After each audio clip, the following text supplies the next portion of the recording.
Remote work is the best, and I'm gonna go over some of the best places that I've worked remotely in the last 5 or so years since I've been a digital nomad internet entrepreneur.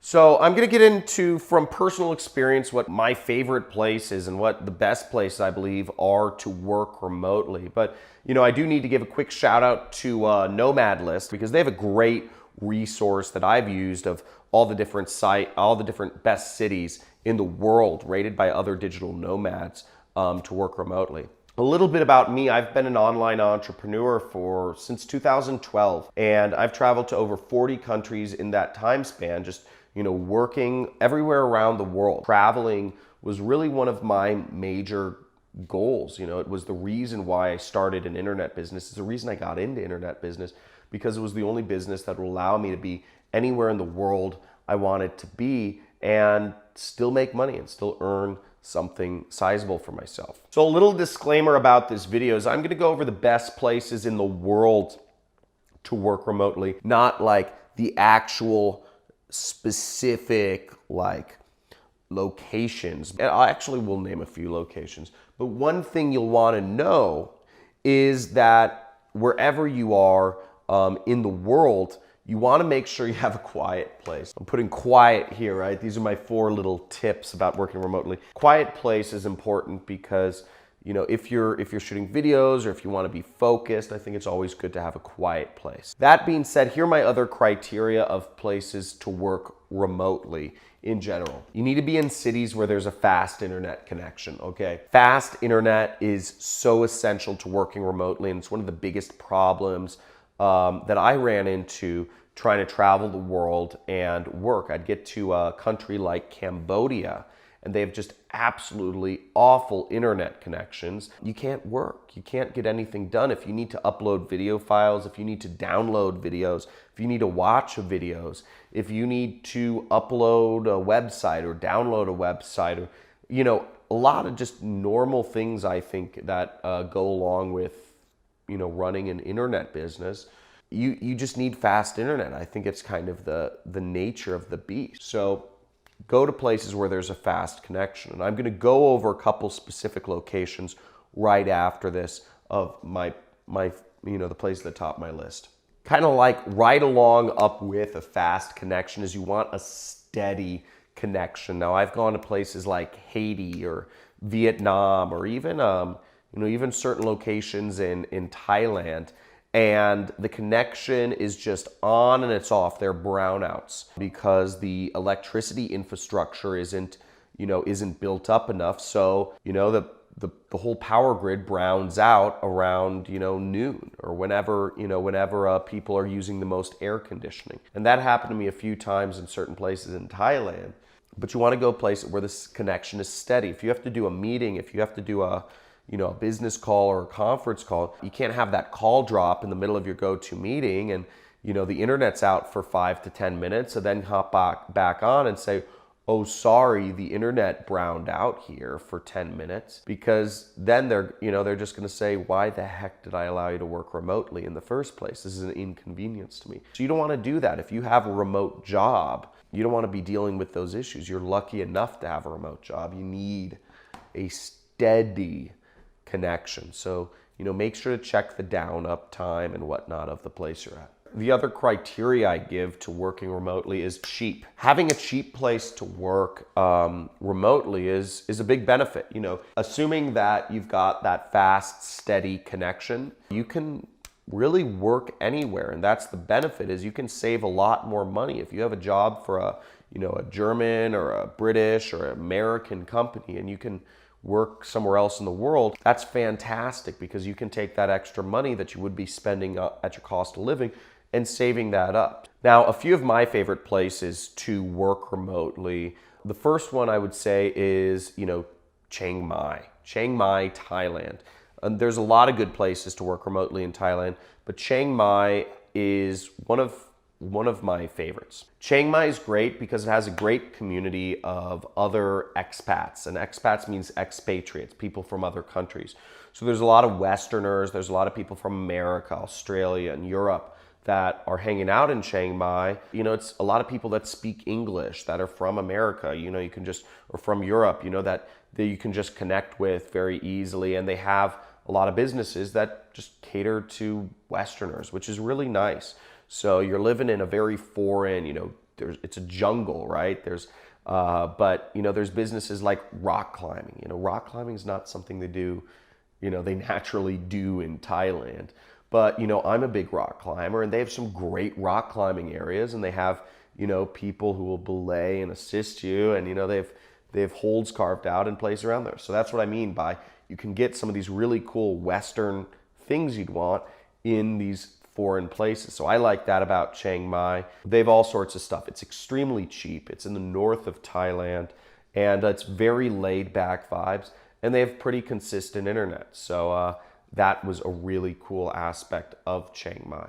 The second place in Thailand that, you know, I'm a huge fan of, and I believe, you know, many other people are. It's kind of what I call, it's kind of the decompression chamber for all, you know, travelers in the world. I mean, this is the spot where, you know, all roads kind of lead to Rome when you're backpacking or when you're a digital nomad, is Bangkok. Bangkok is, you know, they have fast, steady internet. It's a big city with literally every Western amenity you could want. And it's fairly cheap. I mean, if you're looking for some of those Western comforts, it's not the cheapest place in the world. I'm going to go over one of the cheapest places that fit these criteria in the world I've seen in a second. But Bangkok has a huge community of, you know, Westerners that are there. They have, you know, a lot of businesses that cater to Westerners.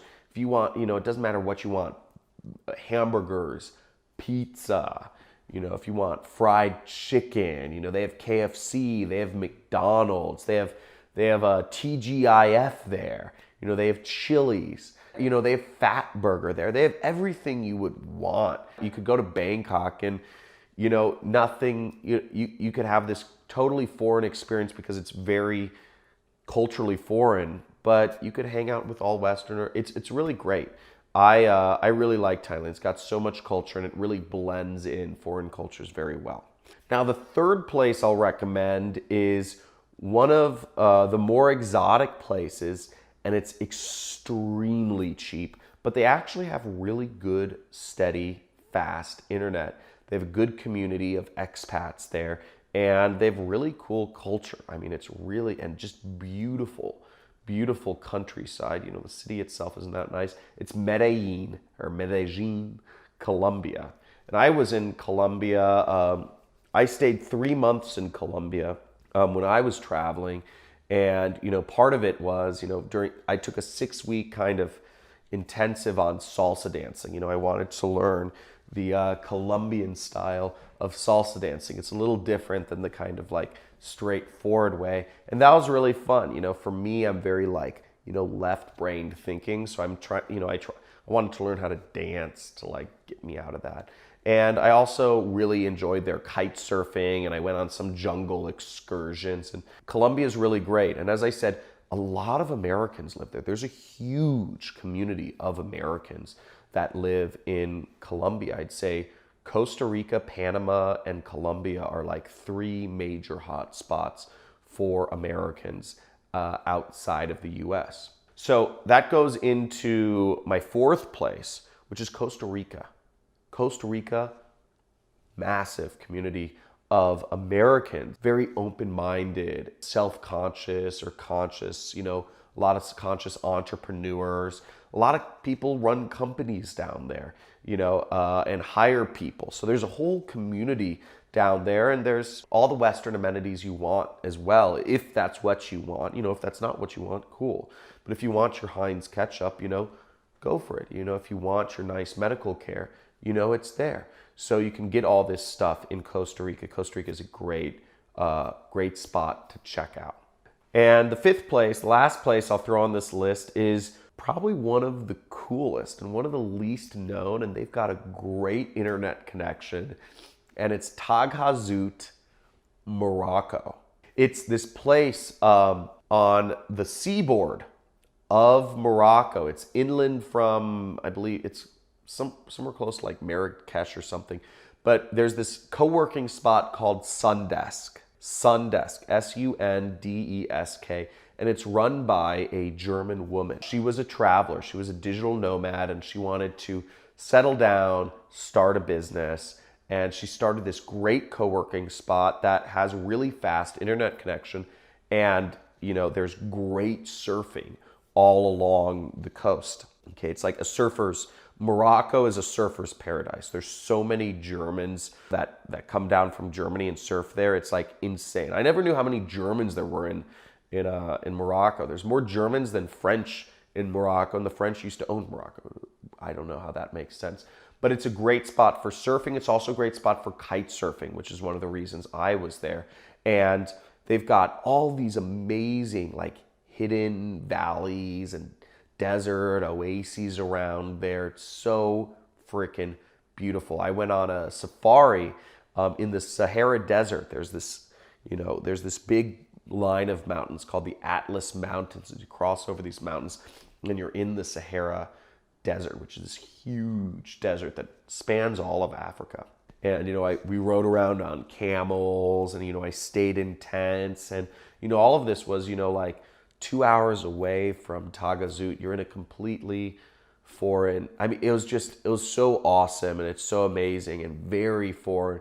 Don't have a lot of Western amenities in Tagazout, but you have what you need, and you have very fast internet. So I really loved that place.